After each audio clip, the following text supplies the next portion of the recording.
Hi everybody, I am Tyler Joyce, and this is my first, last, and the only lecture I plan to be a part of. It's 11 p.m. on May 3rd, 2016. I'm coughing, have a runny nose, and for some reason I'm really looking forward to doing an English assignment. I guess that's how you really know I'm sick. I spend majority of my day in bed, finding pictures and thinking about the memories associated with each of them. As I scrolled through thousands of pictures I have saved on my phone and computer, I realized that I have very few with my family. In all reality, I couldn't think of all that many memories I have with my family from my recent history. My father and I have never really had a strong connection. He and my mother never married. In fact, I was more of a, uh-oh, baby, if you will. My father even tried to pay to have my mother abort me. Um, then, when I was born, it wasn't until my 4th birthday when he found his way back into my life. However, even then, he has always just been the parent to try to buy my love.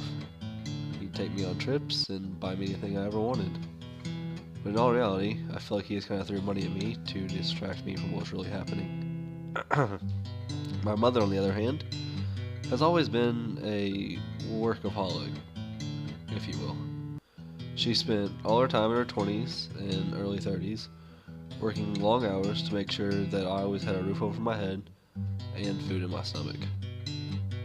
However, in more recent years, I feel like she's fallen into a almost mild depression, missing much of the life that she could have had in her 20s. She now spends a lot of time on online dating sites, going on dates with random guys multiple times a week, and brings them home for me to find on the couch when I wake up in the mornings. So, needless to say, I've spent much of my high school life trying to distance myself from my family. And what better way to do that than with my friends?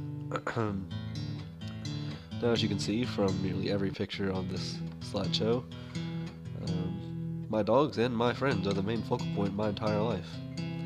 I spend my entire days with most of them. I leave for school at 6:45 in the morning, and somehow or another I don't find my way home until 9 o'clock or later every night. That's because I know college is right around the corner.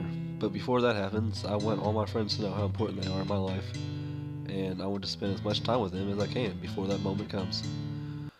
Whether it be making potato guns to hit the neighbors, attending Foursquare Uno foosball tournaments, weekend lake trips, or even just sitting in the school parking lot every day until 5 p.m.